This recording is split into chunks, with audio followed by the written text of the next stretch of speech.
మాజీ మంత్రి హరీష్ రావు రాధాకిషన్ రావుకు హైకోర్టులో ఊరట లభించింది. ఫోన్ ట్యాపింగ్ కేసులో ఎఫ్ఐఆర్ను హైకోర్టు కొట్టివేసింది. గతంలో రియల్టర్ చక్రధర్ గౌడ్ ఫిర్యాదుతో పంజాగుట్ట పిఎస్లో ఫోన్ ట్యాపింగ్ కేసు నమోదైంది.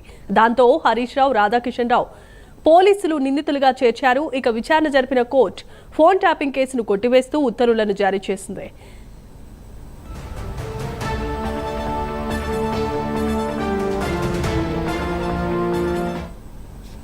ఇక ఫోన్ ట్యాపింగ్ కేసుకు సంబంధించి రాధాకిషన్ రావు తర్వాత హరీష్ రావుకు హైకోర్టులో ఊరట లభించినట్లుగా తెలుస్తోంది. ఈ కేసుకు సంబంధించిన ఎఫ్ఐఆర్ను కొట్టివేస్తూ హైకోర్టు ఉత్తర్వులు జారీ చేసింది. ఇదే అంశానికి సంబంధించి మరిన్ని అప్డేట్స్ ను మా కరెస్పాండెంట్ కుమార్ అందిస్తారు.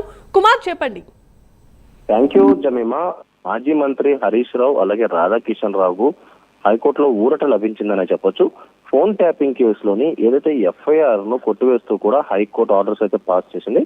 గతంలో పంజగుట్ట పిఎస్ లోని ఏదైతే రియల్టర్ చక్రధర్ గౌడ్ ఇచ్చిన ఏదైతే కంప్లైంట్ ప్రకారం పంజగుట్ట పోలీసులు ఇటు హరీష్ రావుతో పాటు రాధాకిషన్ రావుపై ఎఫ్ఐఆర్ అయితే నమోదైంది. ముఖ్యంగా ఈ ఫోన్ ట్యాపింగ్ సంబంధించి రియల్టర్ చక్రధర్ గౌడ్ ఫిర్యాదు అయితే ఇవ్వడం జరిగింది. తన ఫోన్ ట్యాప్ చేశారంటూ కూడా హరీష్ రావు అలాగే రాధాకిషన్ రావులపై కంప్లైంట్ ఇచ్చిన నేపథ్యంలో ఇటు పంజగుట్ట పోలీసులు కూడా కేసు అయితే నమోదు చేశారు.